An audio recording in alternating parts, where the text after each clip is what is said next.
So in this video, we're going to cover the water system and the exhaust system. I had actually started putting the boat back together and realized that I didn't film any of this.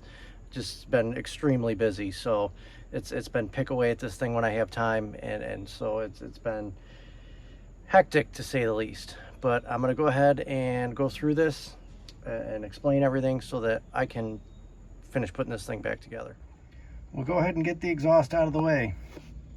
These are Crusader 6-liter manifolds and risers. You can get them anywhere. I just Googled Crusader 6.0s and then bought them from a vendor.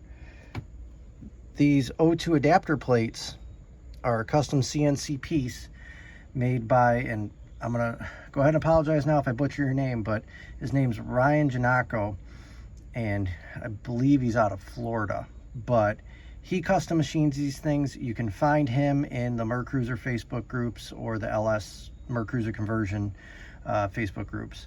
Get a hold of Ryan. He'll mill you up a set. They're not that expensive for what a nice piece it is.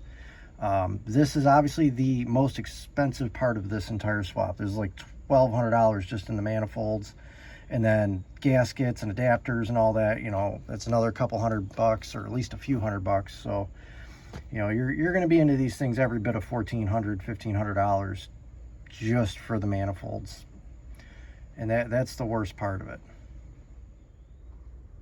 Now I know this is difficult to see. This is that whole, I should have did this before I started putting it back together, but I'm not taking it back apart. I've used the MerCruiser Y pipe from the 305. It's a 4-inch opening outlet. Get my phone to stop shaking here.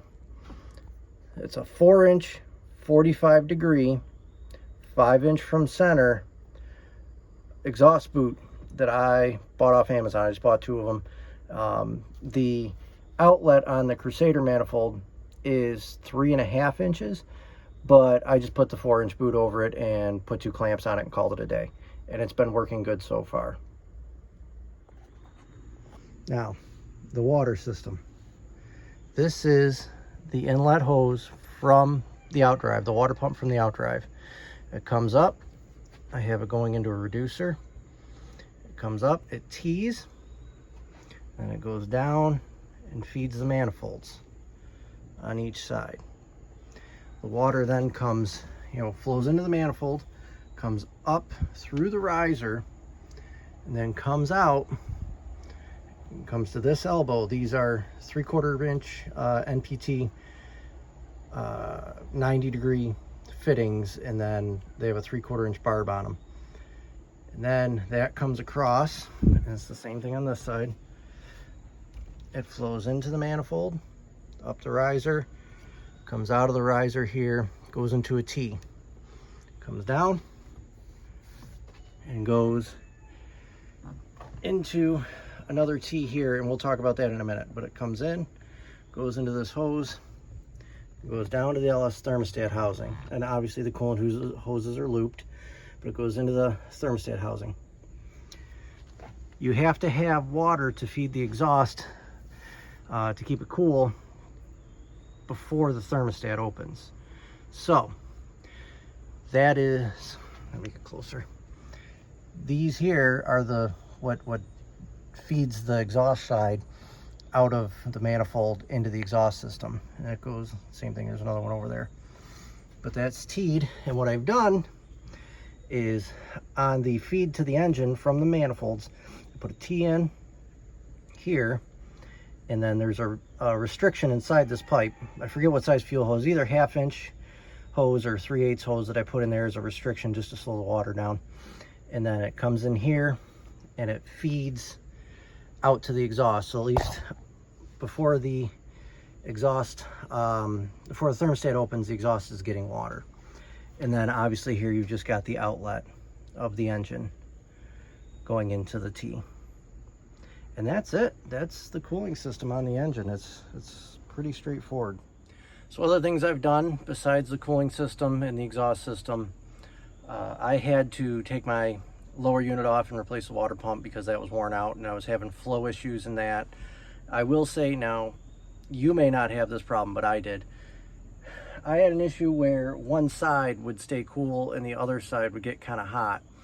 I don't know why it's doing it. There's really no rhyme or reason. There's no restrictions. So what I ended up doing is putting a restriction on the one side feed to the manifold. So I put like, I think, a 1/2 inch hose in there just to slow the water down, and it kind of forces it over to the other side, and that has worked to kind of equalize the cooling system issue. It seems to have straightened it out now, and it cools both sides and keeps them nice and cool. Another issue that I had on my engine that most people probably won't have, because most people aren't doing it like me and just taking an engine that was laying on the ground and throwing it in a boat. Most people are building their engines, but something to be mindful of: the famous O-ring for the pickup tube for the oil pump. This engine was running and it kept losing oil pressure, it kept getting lower and lower, and then it started clattering up top, and for a minute I kind of thought it was just giving up. But then I thought about it and I said, well, you know, maybe there's something else going on, and I dropped the pan down in the boat, which can be done. It's not a good time, but it can be done. I pulled the pan down, changed the O-ring, that was the problem, put it back together, and it's happy now.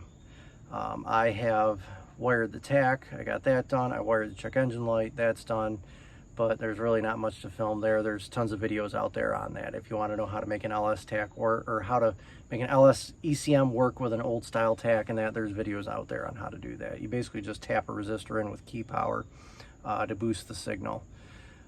Other than that though, that's pretty much it. We did take it out on a test run already and just made a quick loop around just to make sure that the thing actually was working and doing what it was supposed to, and it's been good so far. I'll include those clips at the end of this video.